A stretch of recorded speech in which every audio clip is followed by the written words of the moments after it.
This is finding space for holy in celebration. Because who doesn't love a good celebration or a good party or any reason to celebrate? Hi, I'm Pastor Brenda, pastor of this larger story church, where we have conversations as a part of our teaching. So I invite you to invite your people with you to have these conversations tonight about celebration. Because celebration and finding space for holy in celebration is not about just celebrating an accomplishment. I want to give you a twist of this and what this holy practice really looks like. Because if it's just to have a celebration because you accomplished something, this puts joy on the other side of that accomplishment. And you know how we love to strive. When we put joy on the other side of the accomplishment, and then we achieve something, and we're like, oh, yeah, let's celebrate. But then we move that line further ahead, right? And we'll celebrate when I accomplish this. And we'll celebrate when I strive to do this. And we keep pushing celebration to be something we only do when we feel like we have made it. This is not what I'm talking about. This is something about, it's a worship practice. It's finding space for holy in it. And surprisingly, neuroscience, the study of our brain, backs this up.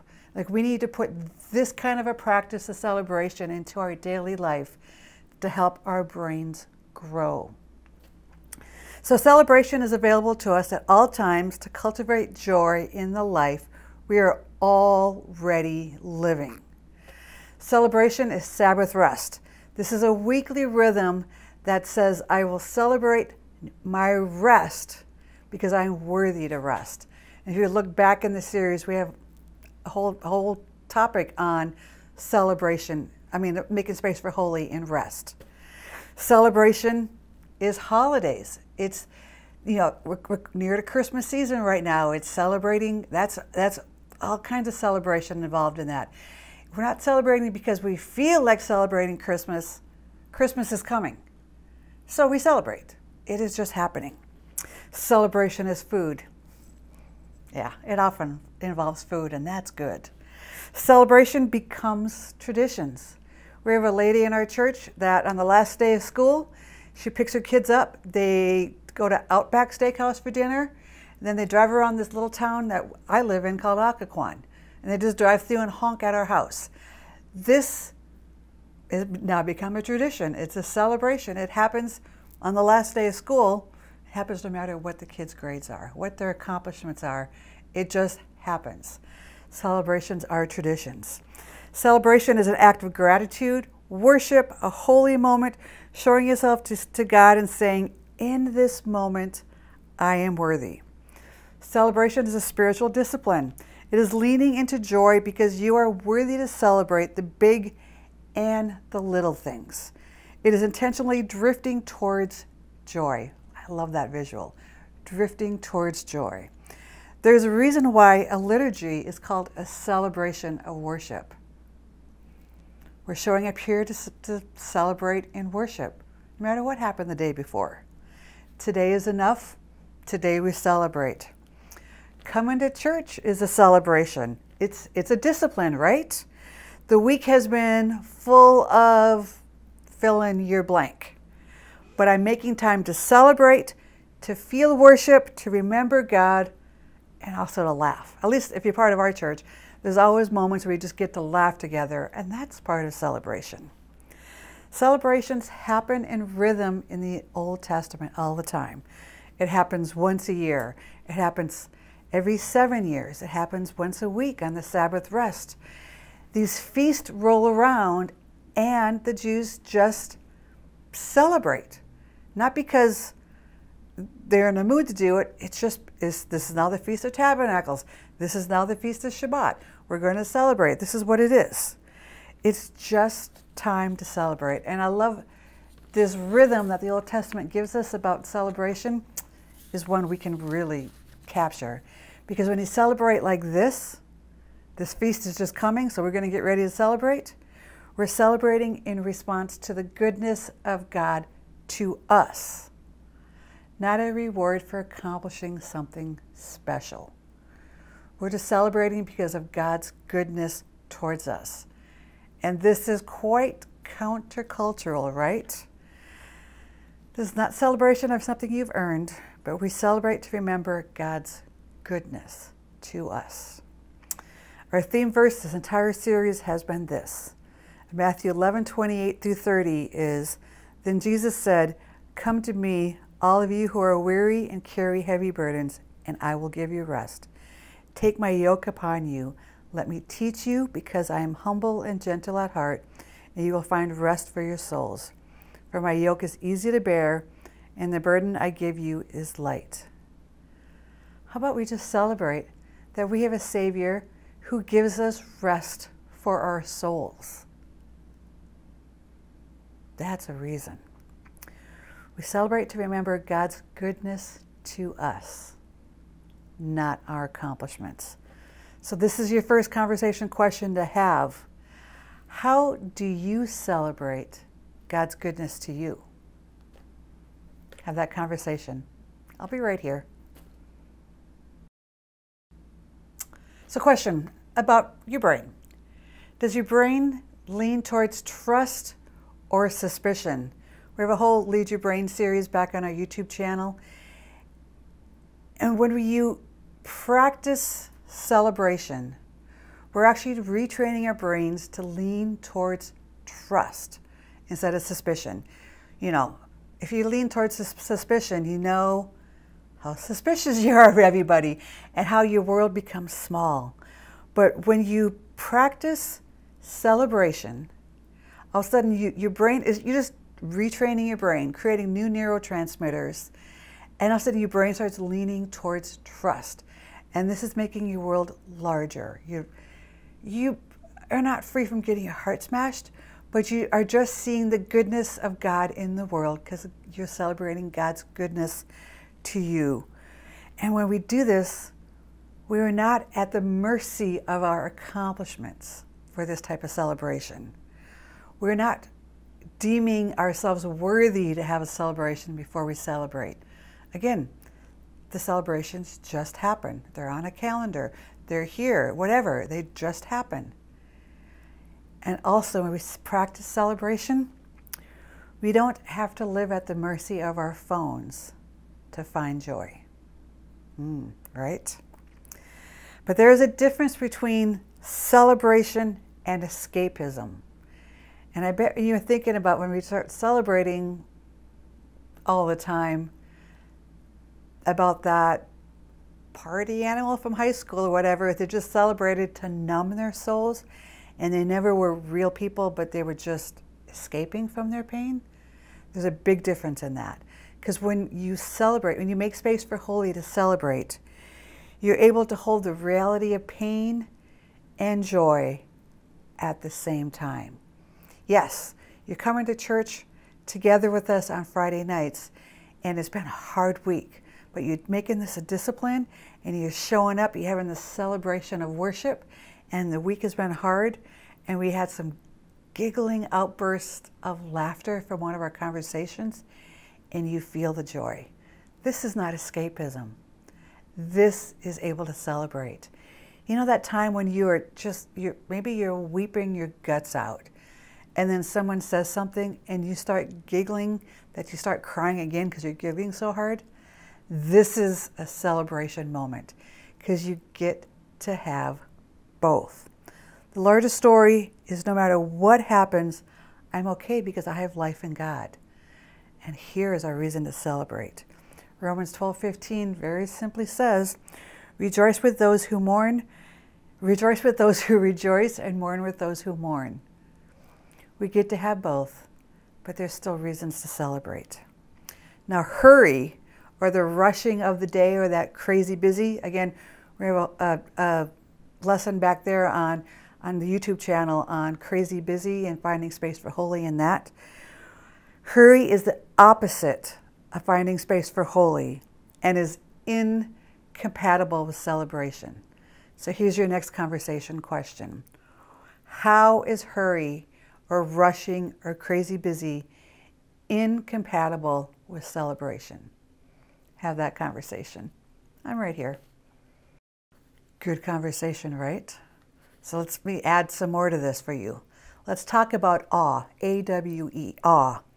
Whether it is savoring a moment, taking time to forest bathe, and we love trees in this church, looking out at the stars, or even looking at the solar eclipse, because we're planning a church retreat for the upcoming solar eclipse in 2024. All of these things, we choose to just celebrate life in them. Awe makes us see that we and our problems are small, and there is one great God over us all. In those moments of awe, we're seeing this larger story God, and you just get this sense that the problem is big, the problem feels smaller, because God really does have the end story of all this. Get this one. Awe makes us feel delightfully insignificant. Now, the world does enough to make us feel insignificant. So yes, that's a tough word to hear right there. So when I say awe makes us delightfully insignificant, because again, in that moment of awe, when you realize how big God is and how much God is for you, all of a sudden you do feel insignificant, but it's delightful because it's not you having to handle everything this time. You can trust. Again, you're leaning your brain towards trust. And you can trust that this larger story God does know what the outcome is. And in this moment, you get to breathe. You get to make space for holy. And you don't have to control everything. When we are awed, we feel smaller and part of something larger at the very same time. That's an awe feeling, right? Which then makes our joy larger. When we feel smaller, we feel humility, which is the key to connectivity with God and people, which is a key to wholeness, wholehearted living. When we are wildly moved by awe, our fight or flight systems don't lead our brains. Again, we're training our brains. We're leaning towards trust. And we take moments of awe in our life. The fight or flight that tends to get triggered a lot when we lead with suspicion becomes less. We have more awe, more trust, and our systems calm down, and we can think and process and proceed a little bit more trustworthy and a little bit more calmness. Again, this is neuroscience. So let's talk about awe, A-W-E. Whether it's savoring a moment, taking time to forest bathe, we love trees in this church, looking out at the stars, or looking at a solar eclipse, which is what we are going to do as a church in 2024. We're going to have this nationwide retreat. We're going to meet at Hot Springs, Arkansas, and look at the solar eclipse together. All of these things we just choose as a way to celebrate life, right? And it invites us into moments of awe. Awe does things to our soul. Awe makes us see that we and our problems are small, and one great God is over all of it. It's like we have a lot going on and a lot to be stressed out over. And when we stop and take moments and have moments of awe, also we're not trying to control everything, and we can see God's intention toward us. We see that God's this larger story God, and He does have the ending of it. Hear this wordplay. Awe makes us feel delightfully insignificant. Now, this world does enough to make us feel insignificant. You got people in your life who love to make you feel insignificant. But awe makes us delightfully insignificant. It's in that moment, all of a sudden, again, we're not in control of everything. We get to slow our heart rate down. We get to appreciate something beautiful. We get to sit back and we experience awe. We feel insignificant, and it is delightful. Again, because we're not in control of everything in that moment. And we come to breathe and understand that God is. When we are awed and we feel smaller and part of something larger at the same time, and this juxtaposition actually grows our joy to be larger in our overall lives. When we feel smaller, we feel humility, which is the key to connectivity with God and people, which is a key to wholehearted living. There's a lot in that one. When we are wildly moved by awe, our fight or flight systems don't lead our brains. Again, some neuroscience about this. We are, again, training our brains to lean more towards trust than suspicion. So this fight or flight response, it comes from suspicious things, and our brains leaning towards suspicion lessens, and it calms down, and actually awe calms. When you recognize moments of awe, you are rewiring your brain to be calmer. Again, fight or flight response lessens. You're leaning more into trust. And in those moments of awe, you can trust this larger story, God, who will have the outcome for the chaos that is going on right now. At least for a moment, you get to know this to be true, because your soul will speak that back to you. And then hear this wordplay. The way through awful is awe. Life is awful. Take some moments of awe. Think about that one for a moment. I mentioned this practice earlier. We actually talked about it weeks ago in this series. There's this practice of savoring something every day. Like savor that ordinary moment that happened every day. And when you do, take 30 seconds to 3 minutes. Find that one moment that was just ordinary, but yet also special. And then run it through all 5 senses. What did it feel like? What did you hear in that moment? What did you taste in that moment? What did you smell in that moment? What did you hear in that moment? Again, this is neuroscience. If you do this for 30 seconds to 3 minutes, push yourself to 5 minutes, people. You actually start rewiring your neurotransmitters to find new neural pathways that will, again, train your brain in new ways, train it to lean towards trust. And when you savor that moment, for one, you're actually training your brain to remember that moment. So in that, when you get so chaotic, your brain will actually bring that back to you, and the 5 senses will make that moment even stronger to you. And sometimes when you're seeking a moment of awe, and you quiet yourself, and then this moment that you have retrained your brain to remember comes back to you, and you can taste that moment again.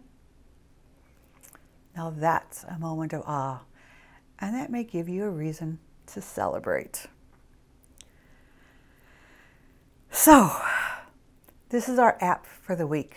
It's called Old Black Gospel Music, and it is exactly what that is.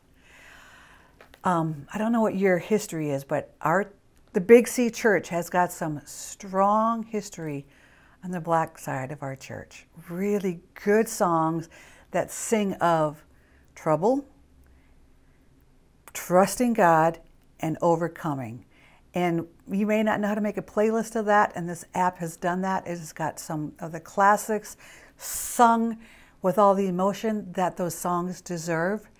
And so take a moment, turn this app on, listen to a couple of those songs a day, and find a moment of awe. Because remember, there is rich history in this.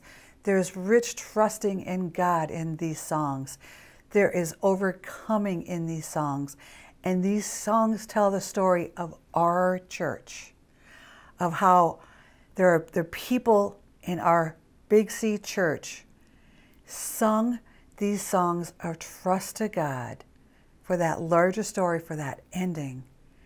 And they sing these songs in the midst and in the celebration of it. There's some awe for you. Our growing slow habit for the week is stop your pace for 15 minutes and ask God to bring a person to your mind that you can do a random act of kindness for. This one takes 15 minutes. Think of that random act of kindness, and then sometime of this next week, do it. Just do a random act of kindness. And our breath prayer for the week, and you're going to find this file in our comments.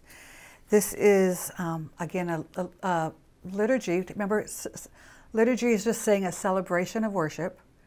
This is written by the Black liturgist, and we're going to do this. It's a breathing in and a breathing out practice. And if you take this file and you put it on your phone as a screensaver, or you tape it to your bathroom mirror, and you just do this breath prayer, you're going to find some change in the pace of your life and in the soul of who you are. All right, so breathe in and breathe out. The world grows dim, but glory grows in the dark. The world grows dim, but glory grows in the dark. Do you see it? The world grows dim, but glory grows in the dark. The world grows dim, but glory grows in the dark. My benediction for you. I don't know how dim your world is right now, but in that darkness, Exodus 20:21 says, is where God is, and the glory grows. May you take time this week to savor something every day, and may you find a practice of celebration because of the goodness of God, not your accomplishments, because of the very simple goodness of God. May you celebrate, may you eat good food, and may you laugh. I'll see you again. Amen.